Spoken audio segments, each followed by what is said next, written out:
Andrés Russo, yo soy un explorador de National Geographic y yo soy un geocientífico dedicado a toda la parte de volcanes, aguas termales, geotermia y también divulgación de ciencia con National Geographic.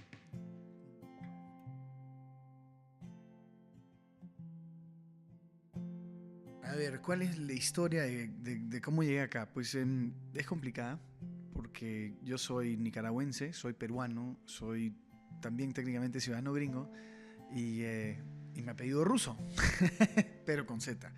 Eh, yo nací durante el exilio nicaragüense porque estaba la guerra y de ahí por el lado peruano mi papá que está en importación, está pues importación y exportación de productos agricultores en Perú, también estaba viviendo el Sendero Luminoso, así que mis papás querían evitar esos problemitas que estaban teniendo nuestros países y yo puedo decir que legítimamente soy un hijo de la revolución porque nací en exilio político con 3 pasaportes y un problema de identidad. Nací en Houston, Texas, pero la primera memoria de mi vida es de Lima, Perú, porque pasábamos mucho tiempo entre Lima y Houston. De ahí, cuando ya terminó la guerra, mi familia se regresó a Nicaragua, nosotros pues, nos mudamos a Dallas, y ahí fue donde yo tuve que realmente, o sea, meterme al mundo educativo gringo, que fue un rollo. Sí, es que el problema era que yo no hablaba inglés. Mis compañeros de clase en Houston eran nicaragüenses, eran puros nicaragüenses y además de eso eran mexicanos. Y eso se volvía muy fácil porque, hey, brother, ¿qué dice la profe? Que te calles, loco. O sea, y ya en Dallas entré a un mundo donde eran puros gringos y era, ay, qué miércoles están diciendo acá, ¿no? Pero me acostumbré y pasó la vida. Pero llegando a tu pregunta de dónde salió la pasión de la ciencia, yo creo que inglés, español, chino, francés, lo que fuese, creo que la pasión no tiene idioma. Creo que puedes entrar a cualquier salón de clase, cualquier sitio en el mundo, cualquier grupo chiquillos, ¿no? Y si llegas con un cachorrito, ¿qué va a pasar? Puedes estar en el medio de la China, en el medio de cualquier parte de Etiopía, donde fuese. Pero todos los chiquillos en ese salón de clase, de Nueva York hasta Nueva Zelanda, ¿qué es eso? Lo quiero tocar, es lindo. ¿Cómo se llama? ¿Me lo puedo llevar? ¿No? Porque eso es pasión. Y eso no tiene nada que ver con idioma, sino con corazón, creo yo. Y para mí eso era la ciencia. Me fascinaba todo lo que era el mundo natural. En Perú, en Lima, tenemos unos desiertos maravillosos. Además están los Andes. En Nicaragua, es mágico. Es una selva preciosa. Mi familia es de Chinandega, en el norte de Nicaragua. Y ahí nosotros somos una familia agricultora y tenemos una finca de café en el volcán Casita, en Chinandega. Y ahí tenemos un campo de fumarolas en el volcán. Y yo con mis primos de chiquitos jugaba con los lodos geotérmicos, cocinábamos huevos, hacíamos 20.000 estupideces ahí, alegrísimas. Y eso me impactó mucho. No me di cuenta, porque, y este es un punto importante, nosotros somos mamíferos. Y general, lamentablemente, al ser humano se le olvida que somos A, mamíferos y B, animales. ¿Cómo aprende el animal? Si ves un vallenato, un cachorrito, ¿cómo aprende? Jugando. A nosotros, lamentablemente, nos agarran, nos meten en unos pupitres así bien organizaditos, bien apretaditos, y de ahí, pues, ¡pring! Sale el timbre, empieza la clase, ¡pring! Sale el timbre, termina, empieza el recreo. O sea, eso no es jugar. Eso es un aprendizaje forzado que te hacen digerir un montón de información y de ahí vomitarlo en una página, y entre mejor lo vomitas, pues mejor tu calificación. Yo creo que esa no es la forma, no es la mejor forma de enseñanza, y eso es algo que me apasiona mucho de trabajar con National Geographic, que es regresar a ¿qué te apasiona? Vivimos en un mundo mágico, en un mundo maravilloso. ¿Cómo logramos que esa forma de aprendizaje de los ESNO, del ser humano que sale jugando y jugando aprende cosas y no se está dando cuenta que está aprendiendo?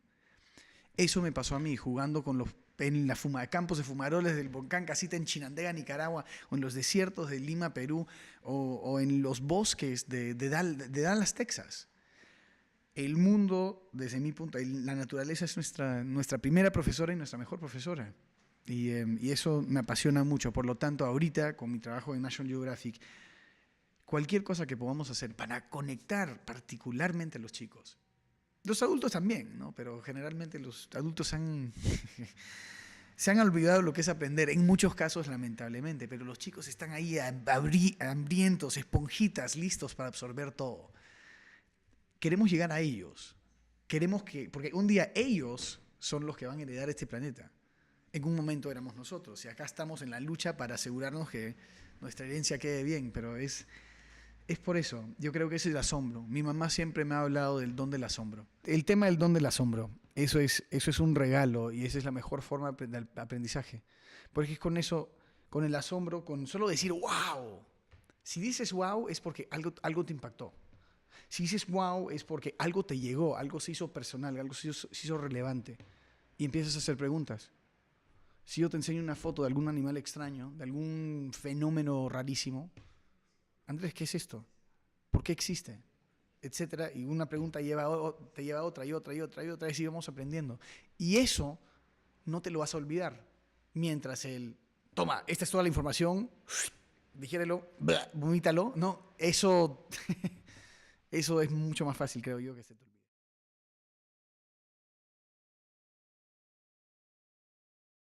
Pues yo, como dices, ¿no? Yo terminé estudiando, terminé con una carrera en geología, otra en finanza, y ahora el doctorado es en geofísica. Pero como bien dices, yo empecé estudiando teatro y pintura. Lo que me había pasado es que lamentablemente esto fue en los Estados Unidos, en mi high school, ¿no? Tuve el problema que la matemática y yo no éramos amigos, y me costaba mucho, y tuve unos profesores que en verdad no me apoyaron del todo, más bien me cortaron las alas y me decían que, oye Andrés, no consideres una carrera en la ciencia, te va a ir mal, porque todos los alumnos pues, te van a pasar y vas a quedar atrás, y para, entre comillas, protegerme, ¿no? Pero no, eso es cortar las alas y eso no ayuda. Como me iba mal, y a pesar que en esas clases de matemática, y como lamentablemente en vez de enseñar ciencia, estaban enseñando, entre comillas, ciencia, que realmente era matemática y con un poquito de ciencia por ahí, ¿no? Yo tenía cero interés más bien, yo detestaba mis clases de ciencia en el colegio. Las odiaba, no las aguantaba, no aguantaba para que terminaran. No fue hasta que... Y eso es que yo salía del colegio y me leía todos los libros de ciencia que te podías imaginar. Veía todos los programas de National Geographic, de History, lo que fuese. Porque me encantaba esa parte científica, me encantaba la parte de investigación. Iba a todos los museos, esa era mi afán. Pero ¿cómo es posible que un sistema educativo tome a un chico que realmente es apasionado por la ciencia y no solo lo excluya, pero le aplaste hasta el último deseo de estar en eso? Afortunadamente, estudiando arte, estudiando pintura, que la pintura también es ciencia. Nos olvidamos, porque hace 100 años, no sé por qué, decidimos dividir el mundo de una forma extraña, que dice el arte por acá y las ciencias técnicas por acá. Me parece una estupidez. Da Vinci era un super capo, un super artista, un super científico.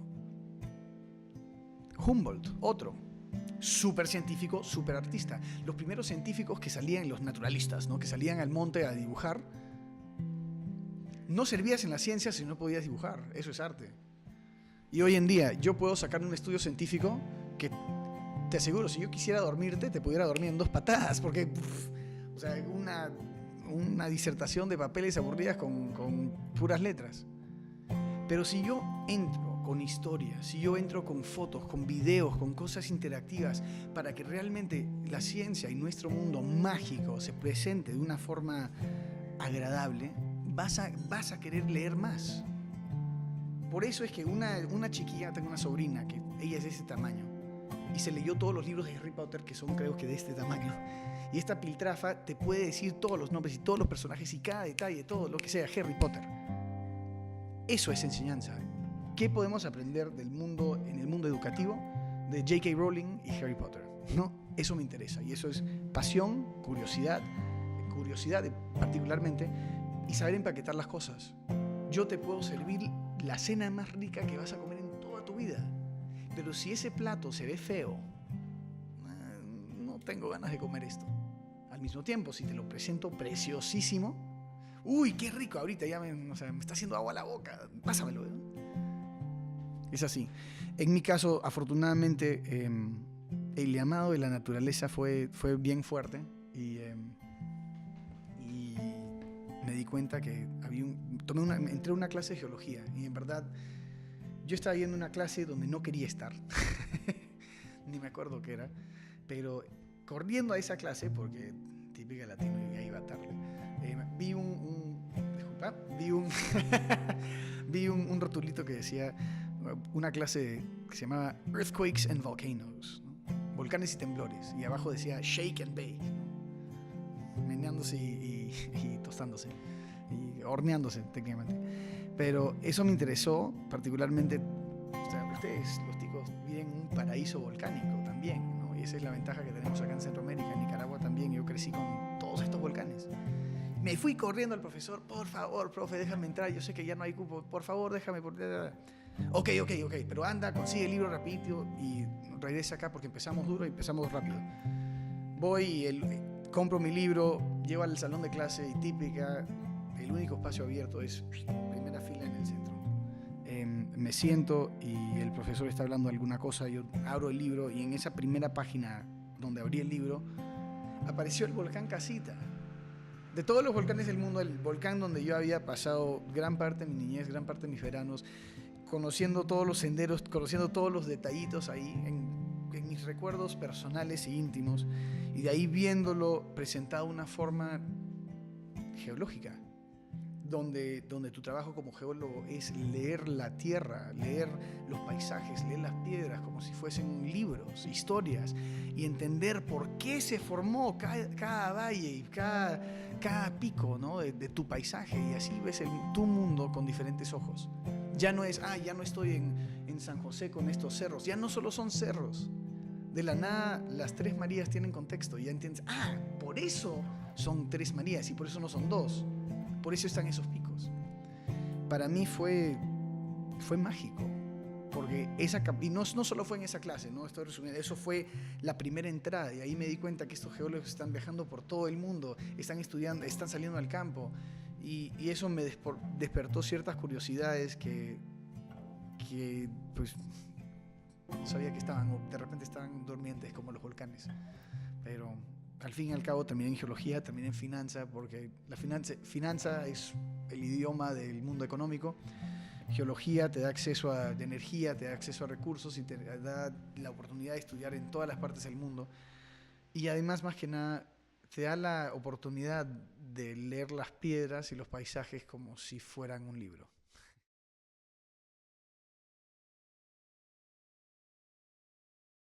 ¿Cómo fue que llegué a National Geographic? Y esa es una muy buena pregunta porque, como te dije, yo no hablaba inglés cuando entré al sistema educativo gringo. Pero para aprender inglés yo veía documentales de National Geographic, uno en particular de ballenas, que lo vi como 20.000 veces. Pero yo estaba en mi segundo año del doctorado, en ese momento viviendo en el norte de Perú, realizando mis estudios geotérmicos allá, y había aplicado para un grant. Estos grants son unas becas que ellos te dan para investigación.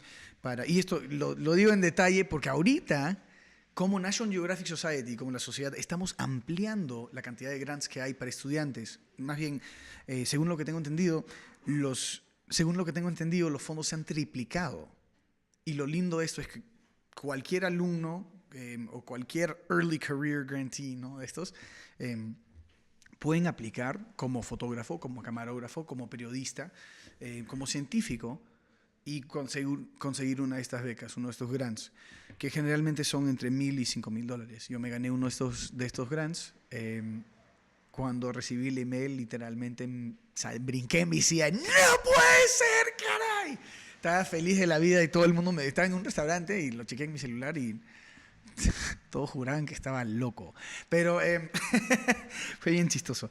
Igual, así empecé. Hice todo, entregué mi reporte final, cuando ya concluía el estudio, entregué todo súper bien, súper perfectito, súper nítido, y lo que salió es que quedaron contentos con el trabajo que hice, y pasaron unos meses y me volvieron a llamar. Hice otro trabajo y me saqué la mugre para que quede perfecto, pero salió bien. Me volvieron a llamar y fue proyecto tras proyecto tras proyecto, y ahora pues estoy viajando por lo menos una vez por semana con National Geographic. He hecho trabajos en 4 continentes con ellos y estoy viviendo un sueño de todas maneras.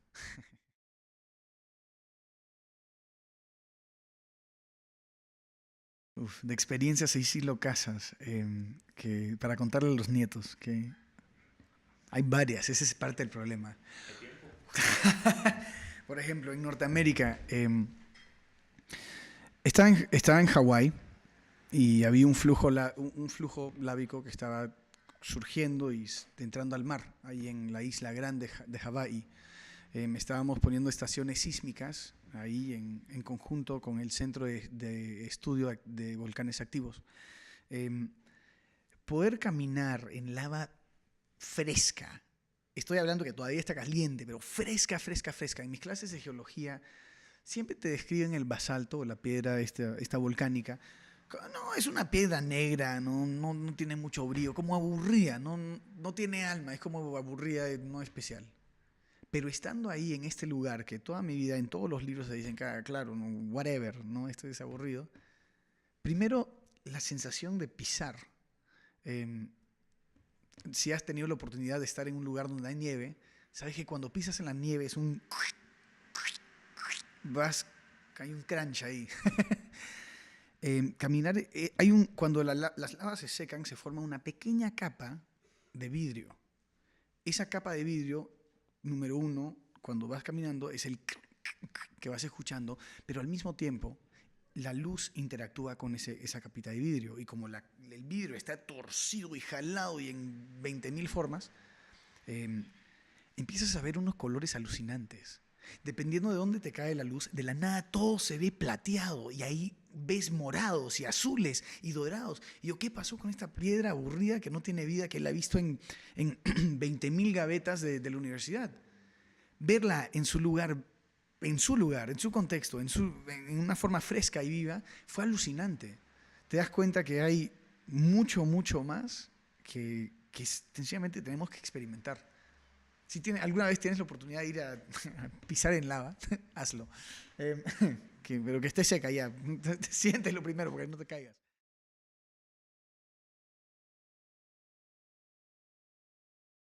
Estaba en Australia trabajando había un proyecto un proyecto social de una compañía minera, tratando de ver cómo un balance entre las compañías de explotación y también las comunidades nativas. Y había un grupo de aborígenes con quien estábamos trabajando, australianos, los Wangas Wangari.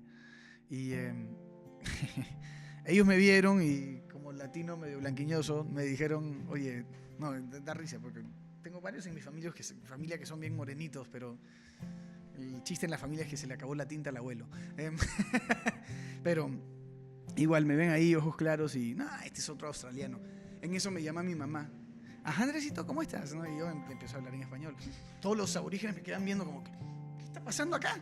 Y en eso, desde ese momento, me empezaron a decir Spanish, español, o Enrique Iglesias. Y de ahí se enteraron que era mi cumpleaños. Era el 18 de mayo. Y, es tu cumpleaños, te tenemos que sacar a casar. Perfecto. ¿Cuándo? Mañana en la mañana, listo. Y ahí estamos con la tribu, todos los aborígenes felices de la vida, están celebrando mi cumpleaños. Pero lo que dio risa, ellos empezaron a celebrar y llevaron la fiesta a otra parte. Todos terminaron borrachísimos, tanto que yo me quedé ahí tipo, oye, mejor me voy a la casa, porque las cosas se pusieron un poco raras, para dejarlo ahí. Todos terminaron borrachísimos. El día siguiente yo estaba ahí y llegan una señora con como sus 4 hijos. Estamos aquí para llevarte a casar. Y yo, perfecto. Y el resto de la tribu, no tan de goma, ellos no van a salir. Y parece que no tenemos cartuchos con el rifle, pero vamos en la camioneta. Y esta señora mayor, aborigen, se monta en su camioneta y estamos manejando por el desierto. Yo todavía me qué fuerte la luz.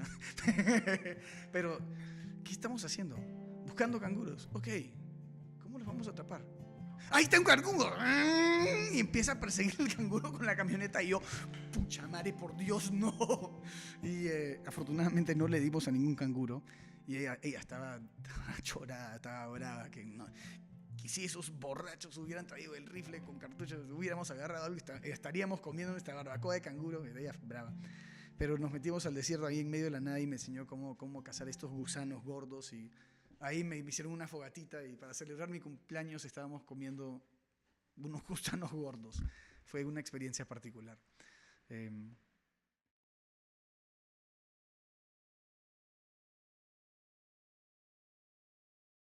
Estábamos en una parte de Oklahoma que dices, Oklahoma, no pasa nada ahí. Pero estábamos acampando en una zona donde recién habían eh, reintroducido a los lobos, que fue interesante, ¿no? Porque los lobos, mira, hay que acordarse que el ser humano es el animal más peligroso, más agresivo y menos predecible de todos los animales que hay. Así pienso yo, por lo menos. No hay que tenerle miedo al ser humano. Pero estábamos en esta zona y yo estaba más joven y estaba con el tema de, oye, hay lobos por aquí. Y yo en la noche estábamos ahí solo durmiendo ahí en el piso con el sleeping, sin carpa, sin nada. Y empezamos a escuchar en el bosque ahí cosas así grandes pero moviéndose. Y en eso había un señor gordo con nosotros, un gordo barbudo. Y en eso él empieza... Y ya con eso, ¡piu!, todos los animales se dispararon en la zona. Y yo dije, ya entendí por qué roncamos. ¿No? Una forma de protección. Pero eso fue interesante. De ahí el día siguiente todavía estábamos ahí acostados, yo levantándome ya con el sol, ¿no? Y en eso empecé a escuchar algo, como si fuera un temblor. Y yo acá no me esperaba un temblor.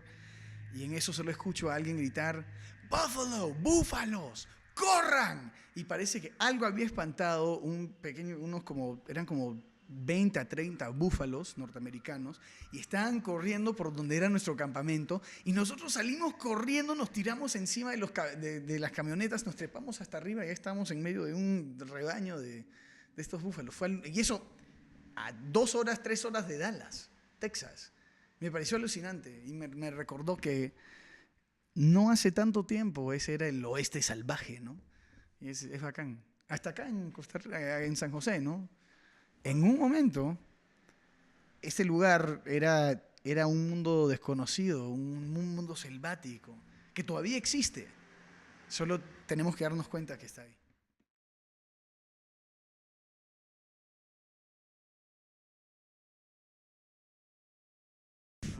No, la naturaleza nos enseña todo, todo, todo, todo. Regresando a Hawái y los volcanes, hay muchas cosas que yo hago en mi trabajo que muchos dirían que es peligroso o temas así, ¿no? Pero mi profesor de vulcanología en la Universidad de Hawái me dijo algo muy, muy curioso que siempre lo he llevado conmigo, que es los que mueren en los volcanes son los novicios que no saben lo que es peligroso y lo que no es, y los expertos que se han olvidado de lo que es peligroso. Y eso lo he llevado siempre. Si nos estamos metiendo con National Geographic a los mercados negros para investigar las mafias y todo eso, o estando en el río hirviente, trabajando ahí, hace poco tuve que escalar una pared vertical, un acantilado tipo Spider-Man, sobre una parte del río que estaba a 87 grados, ¿no? Y eso puede ser un poco peligroso. Un poco. Pero estar consciente de no tirarte ni un lado ni al otro. Hay que estar consciente de cuáles son los peligros, pero por otro lado nunca hay que olvidar que son peligrosas. Yo creo que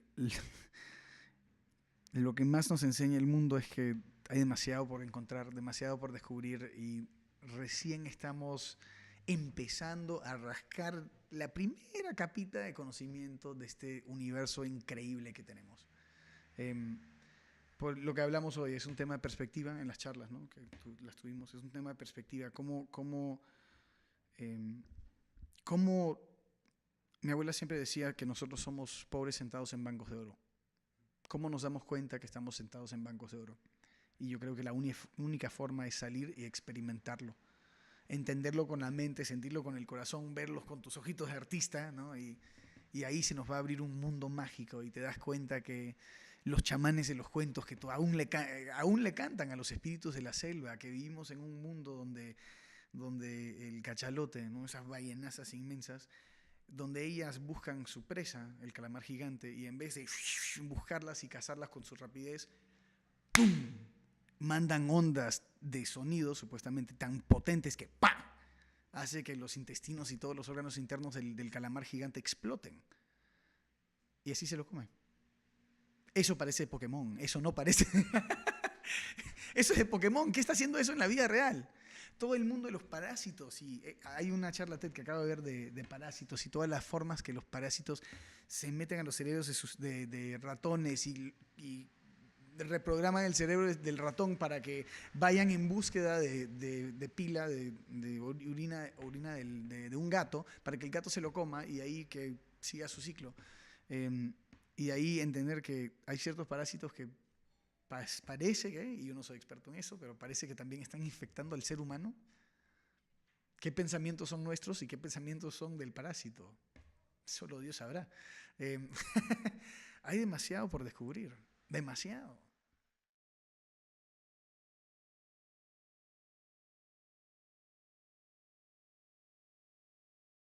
Buena pregunta. Conociendo tanto de la naturaleza en mis viajes, ¿qué he descubierto del ser humano? Que todos somos iguales. Que hay cero diferencia entre nosotros realmente en lo que es nuestro ser. Hoy en día ya casi todos estamos en Facebook, desde el chico acá en San José, en su casa, hasta el chamán o la chamana en el medio del bosque, en la Amazonía. Todos queremos ser amados, todos queremos vivir bien, todos queremos eventualmente darles oportunidades a nuestros hijos, si eso es lo que quieres hacer, tener hijos y educarlos y todo eso. Queremos lo mismo. Y cómo usamos, yo creo que en el mundo de conservación, en el mundo de la ciencia, en el mundo político, tenemos una tendencia como humanos de separar y decir, ¿sabes qué? No, esto no me pertenece, esto es allá, él no es uno de los nuestros, ella es una persona de allá, ¿no? Todos somos iguales. ¿Por qué no nos unimos? ¿Por qué no encontramos y vemos todas las cosas que todos queremos y todos necesitamos? Independiente de tu idioma, independiente de tu religión, de tu orientación sexual, no importa. Todos somos humanos. Y de repente hay un par de locos que sí quieren hacerse daño, pero la mayoría queremos vivir felices, queremos vivir libres y no queremos hacerle daño a nadie. ¿Por qué no nos juntamos?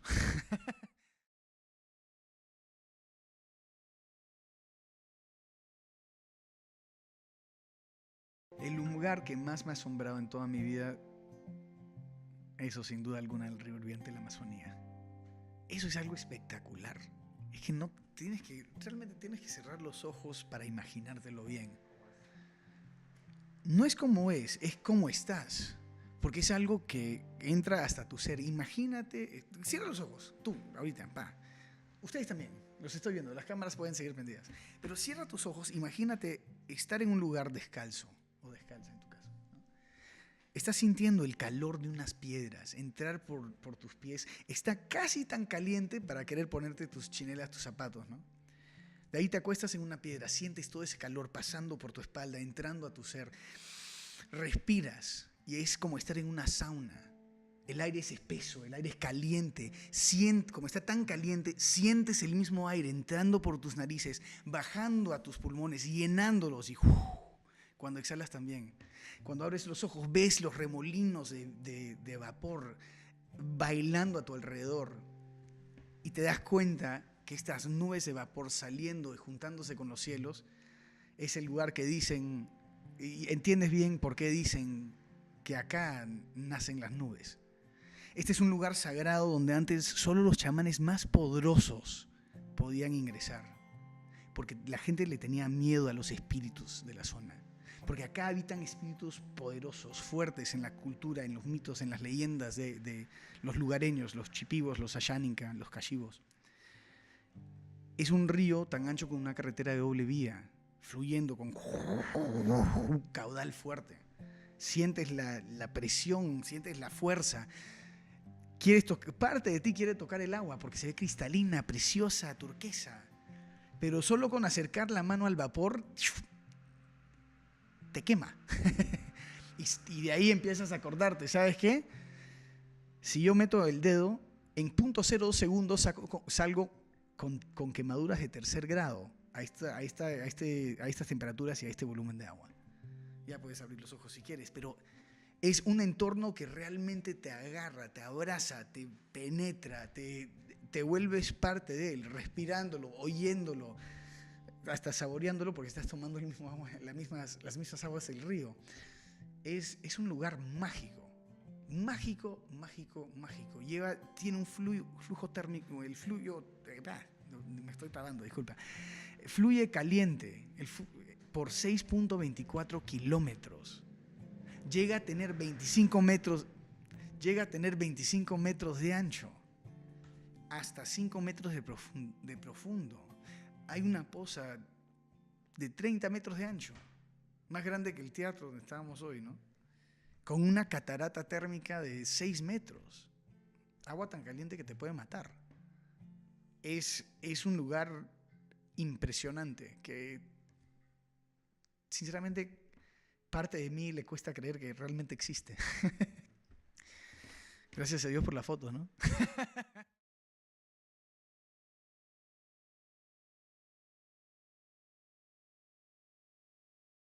Ay, lamentablemente, pues ahí cómo acercar a la gente a la ciencia, cómo evitar todo este tema que la ciencia sea fría. Yo creo que muy lamentablemente nos hemos olvidado de lo que es la ciencia. La ciencia en su punto más simple, sencillo, es observación. Observo algo, hago alguna prueba, veo los resultados. Obviamente eso es ser simplificado. Y la ciencia es meticulosa y esa parte también puede asustar un poco a ciertas personas. Pero ahorita, experimentando el mundo, eso es ciencia, aprendiendo el mundo. De repente no sea cuantitativa, de repente es más cualitativa, disculpa. Y de repente sintiendo el calor de aquí a acá con las manos no es tan precisa, pero nuevamente, si vemos a Alejandro van Humboldt, si vemos a Da Vinci, si vemos hasta los antiguos amazónicos que le pusieron el nombre al río hirviente, Shanay Timpishka, hervido por el calor del sol. Esa es una hipótesis, porque en mi opinión el ser humano siempre ha sido científico. Y es una forma un poco más amplia de verlo, pero así lo veo, hervido por el calor del sol. Esa es una hipótesis. Ellos estaban diciendo, ok, ¿qué fenómeno, si ese es un fenómeno, un río hirviente, ¿cómo se puede crear? En ese momento no tenían la información geofísica, geológica, geoquímica, todo eso que tenemos hoy en día, pero sabían que el sol era una gran fuente de calor. Tiene sentido en la lógica de ellos. Perfecto. Esto es caliente porque es hervido por el calor del sol. Listo, ahí está tu hipótesis. Al fin y al cabo, esa es ciencia. Es una ciencia rudimentaria, pero la ciencia es experiencia, en mi opinión. Si Darwin se hubiera quedado en Inglaterra estudiando palomas y sin las experiencias de ir a Galápagos y todo eso, no creo que hubiera conectado y no hubiera visto todo lo que hizo. Nuevamente, Alejandro van Humboldt, él cuando sacó el Naturgamelda, o sea, eso de ver vegetación con elevación, la conexión entre la vida, ¿cómo era? Viendo las montañas, las diferentes elevaciones y ahí diciendo en estas zonas hay estas criaturas, estas plantas y conectando todo eso en una forma artística, eso lo hizo un superestrella en la ciencia. Supuestamente hasta el mismo Einstein, él cuando ya se abrumaba, ya no aguantaba más, tocaba el violín, porque esa era una forma para él de expresarse, o se montaba en su bicicleta y daba un par de vueltas. Para él todo estaba conectado. Yo creo que no hay esta diferencia de, no, esto es arte y esto es ciencia. Yo creo que el arte tiene su ciencia y la ciencia también tiene su arte, solo hay que encontrar cómo lo unimos. Y cuando lo unimos, yo creo que de ahí salen las cosas mágicas.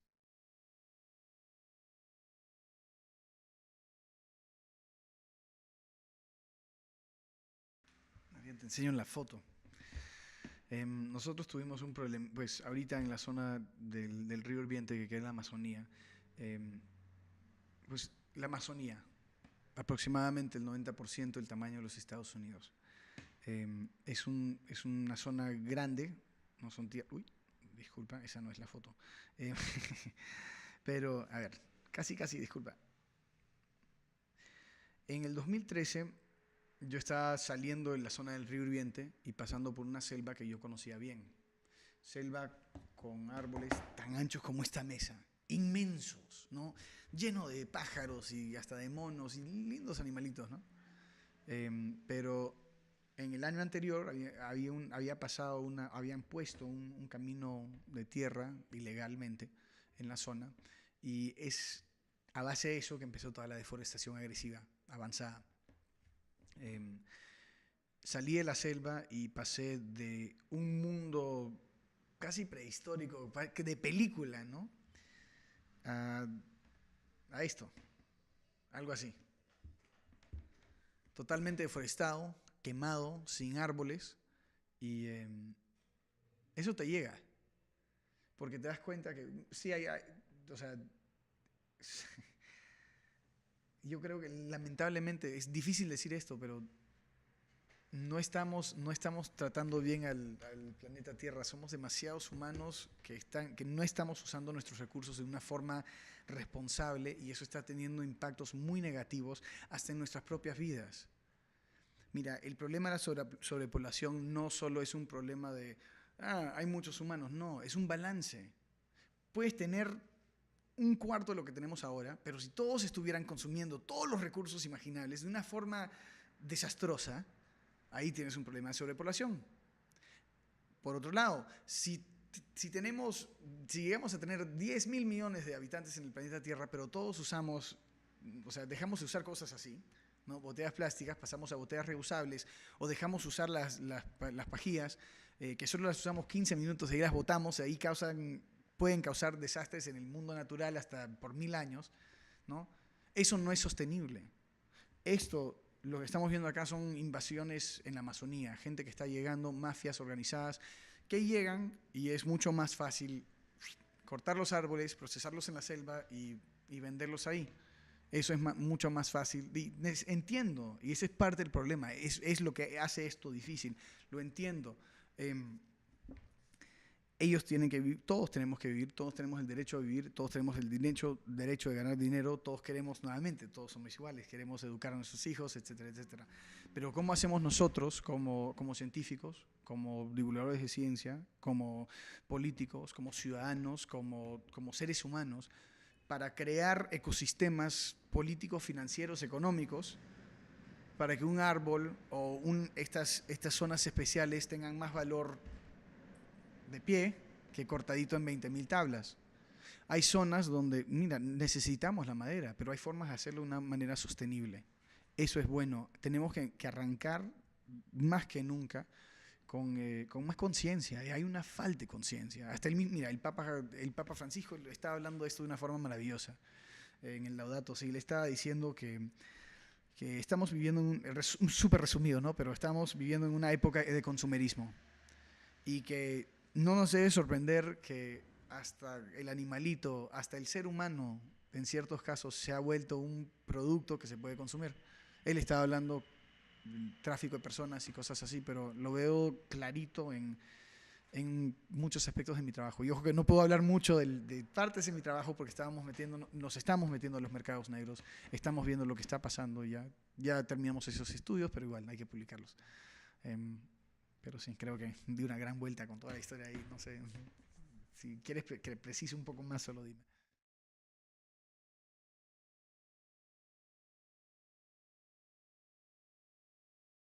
Yo creo que es la curiosidad de entender que tú y yo todos somos iguales. Solo entender lo que hay un científico, Carl Sagan, que decía algo lindísimo, que era que nosotros, todo lo que vemos acá, tuvimos nuestros comienzos en los corazones de estrellas moribundas que al explotar mandaron sus átomos, su materia elemental por todo el universo y después de miles de millones de años salimos nosotros porque tu cuerpo, mi cuerpo, esto, todo lo que tenemos acá, está compuesto de átomos. Y esos, ¿de dónde salieron? Somos polvo de estrellas, como decía él, ¿no? Todos somos lo mismo, pero de una forma espectacular salió esto. ¿Sí? La vida, este planeta es tan especial. El agua, súper especial. Pero, no, hay un poco de agua, me la compro un par de, un par de colones, ¿no? No sé, yo creo que es la curiosidad y darte cuenta que sí existe la magia y podemos llegar a la magia y entenderla a través de la ciencia y a través del arte y a través del periodismo. Y entre más perspectivas, más puntos de vista tenemos, vamos a mejor entender el elefante que tenemos enfrente. Porque ahorita, pues, si tienes la trompa del elefante, no, esto parece una culebra, ¿no? Si ves la panza, no, esto parece una pared. La cola, no, esta es una cosita chiquita, delgadita. No sé si probablemente has escuchado esa analogía, pero, o sea, ese cuento. Eh, pero todo el mundo tiene su parte del elefante y entre más perspectivas tenemos, mejor lo vamos a entender y creo yo que más nos vamos a asombrar.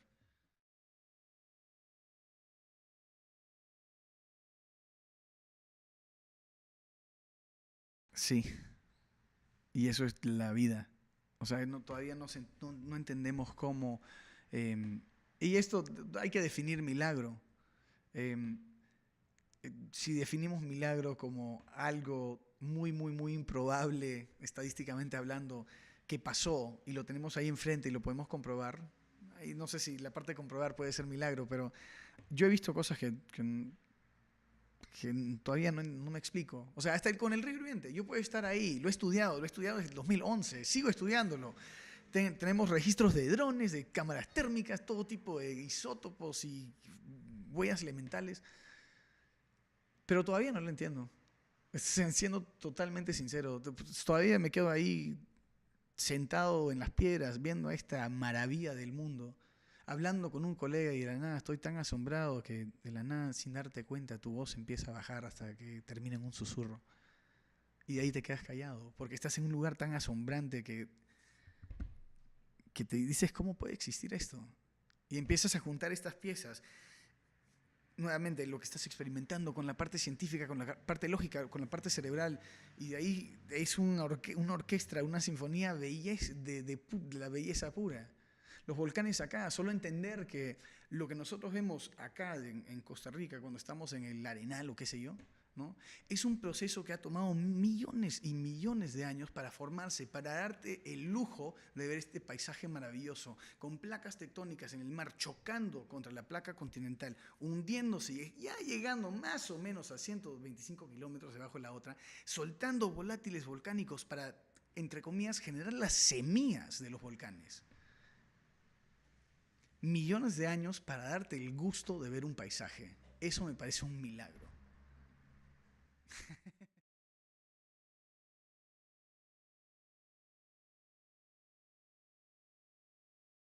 Haces una pregunta difícil de eso, de cómo yo sé que pues, tengo mucha suerte de tener a mi madre y a mi padre. Para mi madre siempre era el don del asombro, el don del asombro. Mi papá siempre, si hay puedo resumir, lo que más me inculcó mi papá era no tengas miedo. He tenido la dicha, la oportunidad de trabajar con muchas comunidades en zonas muy rurales, zonas muy pobres, eh, pero con gente brillante que me ha enseñado mucho. Incluso ahorita lamentablemente yo creo que hay unas rayitas de elitismo espantosas que existen en el mundo científico de investigación que menosprecian el conocimiento indígena. Yo considero a los chamanes con quien trabajo como grandes mentores míos. Yo he aprendido muchísimo de ellos y es por eso que creo yo que yo estoy llegando a un punto donde muchos colegas y muchos profesores míos de los Estados Unidos no han llegado, porque ellos de repente no respetaban estos conocimientos o no los valoraban por lo que eran. Al fin y al cabo, la misma naturaleza, creo yo, nos enseña cosas, solo escuchando, solo viendo, pero no vas a llegar ahí si no tienes las antenas puestas, si no tienes ese don de la sombra. Y por otro lado, si tenés miedo y si pues tenés miedo de empezar, y si te estás cortando las propias alas, no vas a llegar, porque una cosa, mira, como latino, muchas veces hablando con otros latinos en todas partes de Latinoamérica, hay este sentimiento de, ay no, esto solo se puede en los Estados Unidos, o esto solo se puede si pasa esto, si lo otro. Si tienes un celular con cámara, y si tienes Facebook, y casi todo el mundo lo tiene, y si, ¿no? O si tienes alguna forma de acceder a eso, pregúntale, porque lamentablemente escuchamos a la gente negativa. Mira, si por alguna idiosincrasia de la vida, si alguien te dice 100 cosas lindas, preciosas, maravillosas, espectaculares de ti, y de ahí viene un tarado y te dice una cosa fea, por alguna razón estúpida, nos quedamos obsesionados con la cosa fea. Ignoramos todo lo bonito. Y eso pasa mucho. Si nos damos cuenta de todas las cosas bonitas que tenemos a nuestro alrededor, si empezamos a buscar, ¿sabes qué? ¿Quién tengo en mi vida para apoyarme? Si no tienes a nadie, te dieron pies por algo. Puedes ir a otro lado, puedes buscar. Eres una persona libre. Y yo creo que muchos, y hasta en tiempos, partes de mi vida, ¿no? Hasta yo mismo no he entendido mi propia libertad. Pero entendiendo eso, que eres libre, somos libres, yo creo que eso te trae una fuerza que te destapa una fuerza que ya la tienes adentro. Y eso es lo que les recomiendo, darte cuenta que eres libre. Y particularmente dependiendo de dónde viviste, dónde creciste y todo eso. Pero si no tienes a nadie, a veces puede ser una iglesia, puede ser un centro cultural, puede ser una profesora. Yo creo que nos pusieron a cada uno de nosotros acá por algo. Creo que todos tenemos una misión y siempre nos ponen a alguien. Y esa persona muchas veces nos lleva a otra y a otra y a otra y a otra. Y ahí empiezan a salir las cosas buenas. La última cosa que quiero decir es que ahorita con National Geographic tenemos un programa social maravilloso de tipo mentores, y una cosa que escucho bastante de chicos con quien hablo es ay no, pero yo no me siento bien, no tengo el autoestima bajo, tengo esto y que el otro, y esto puede sonar un poco crudo, pero en muchos casos es pero ¿por qué? ¿Dónde quieres estar? No, yo quiero estar aquí, bla bla bla, y me describen todo, y ahí les pregunto, ok, eso está excelente. ¿Dónde estás ahora? No, estoy aquí. Ellos mismos se abruman, ellos mismos tienen miedo miedo de fracasar. El fracaso pasa, siempre pasa, todos hemos fracasado. Thomas Edison, ¿no? Dijo que intenté hacer la bujía de luz 1000 veces y fracasé el 99.9%, ¿no? de las veces. Pero no hay que tenerle miedo, hay que seguir avanzando, seguir preguntando. Hay alguien ahí que te quiere ayudar. Hay gente que no te conoce, pero ya quiere apoyarte. Y eso existe y es alucinante. Y de repente ni están en Costa Rica, de repente están en la China, de repente están en Europa. Pero hay alguien en el mundo que te quiere ayudar. De repente no los conoces, pero están. Hay que nunca olvidarse de eso, particularmente acá. Ahora sí, ya creo que es todo.